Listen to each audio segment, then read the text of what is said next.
You know, one of the problems with chicken and turkeys is they have this great big hole in the middle. So when you're trying to cook them, you have all this outside stuff with a hole. It's like a can.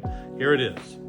So the best thing you can do is what we call spatchcock a chicken or a turkey, because you will be able to cook it more evenly and cook it nicer.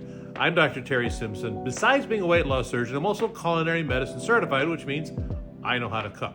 So I'm going to show you one of the easiest ways that you can take a whole chicken or turkey and flatten it out and make it cook better.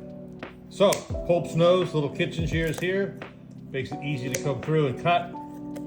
You see these little kind of round pieces, those are delicious. You don't want to leave those in the backbone. Cut this all the way down to the end. There you go. Now you see the backbone. That's something most politicians don't, a spine. We're going to take it away. And this, you can do this with the scissors, you can do it with a knife, and you can save this for stock later.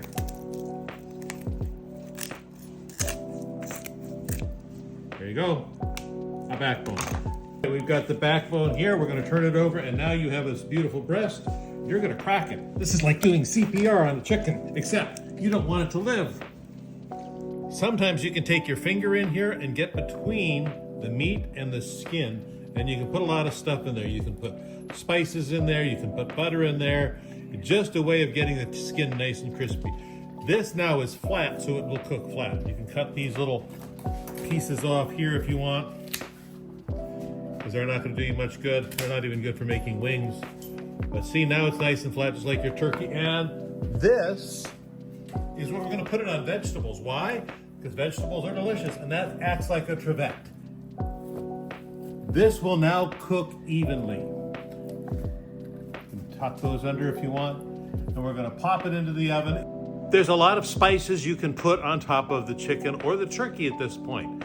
For example, you can use something different. You can use za'atar, which is a Middle Eastern spice. You can use sumac. You can use turmeric, which works great. You can just use salt and pepper. Sometimes people like putting on things like Tabasco sauce and sriracha.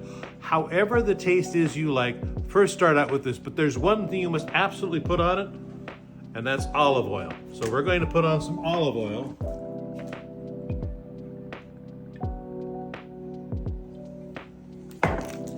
And because I like za'atar,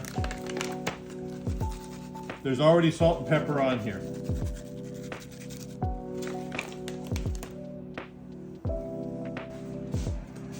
If it's a turkey, it typically goes in the oven at 450 for about 2 hours. This is a chicken, weighs about 4 or 5 pounds.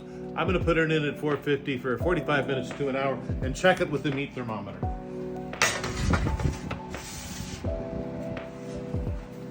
This is a meat thermometer. Plop it out. In a few seconds, it will tell me if the temperature of the meat is ready. Now, some people say it should be 165 degrees or more, but remember, when you take the meat out and you rest it on the table, it will still keep cooking. Let's just see what it is. You put this in the deepest part of the meat. Look at that nice za'atar on there. Look at that nice crispy chicken. I'm looking at the temperature. In the deepest part, it says it's 138 degrees. So I know, 149 degrees. So I know it needs probably another 5 or 10 minutes, because it'll go very fast the last little bit. What you never want to do is dry out chicken. I took it out, and now it's warmed up from 160 to 180. That's how you spatchcock a chicken. That's how you test it. Bon appetit. I'm Dr. Terry Simpson. If you like these, like, follow, share.